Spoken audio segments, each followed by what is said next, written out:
Then RBI ముద్రించి చలామణి చేసినటువంటి కరెన్సీలో ప్రజల వద్ద గల నాణ్యాలు ఎన్ని ఉన్నాయి, వాళ్ళ దగ్గర నాణ్యాలు ఎన్ని ఉన్నాయి, కరెన్సీ నోట్లు ఎలా ఉన్నాయి, సేవింగ్ డిపాజిట్స్, మన వ్యక్తుల యొక్క డిపాజిట్ అని సేవింగ్ డిపాజిట్స్, వ్యాపార సంస్థలు ప్రభుత్వ సంస్థలకు ఉద్దేశించిన డిపాజిట్లు, కరెంట్ అకౌంట్ డిపాజిట్లు, ఆర్బీఐ వద్ద గల డిపాజిట్లు, పోస్ట్ ఆఫీసు వద్ద గల డిమాండ్ డిపాజిట్స్.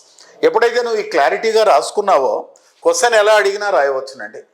నాణ్యములు, కరెన్సీ నోట్లు, సేవింగ్ M2 ద్రవ్యములో M2 ద్రవ్య కులమానములో భాగము కానిదేది అంటాడు. ఇక్కడ ఏ అని ఇది అంటాడమ్మా, ఇది ఏ అని అంటాడు. ఇక్కడ వరకు ఏమంటాడంటే దీన్ని ఏ అంటాడు,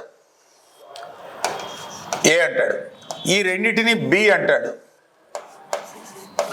దీనిని ఏమంటాడు సి అంటాడు, దీన్ని ఏమంటాడు డి అంటాడు. అటు తర్వాత ఇంకోటి ఇస్తాడు, ఇచ్చి భాగమా కాదా అంటాడు, కాదు అంతే. అంటే వివరణ M1 M2 ఏమిటనే వివరణ చాలా ఇంపార్టెంట్. ఎప్పుడైతే నీకు ఈ వివరణ అనేది నీకు వస్తుందో అప్పుడే నీకు సబ్జెక్ట్ వస్తుందండి.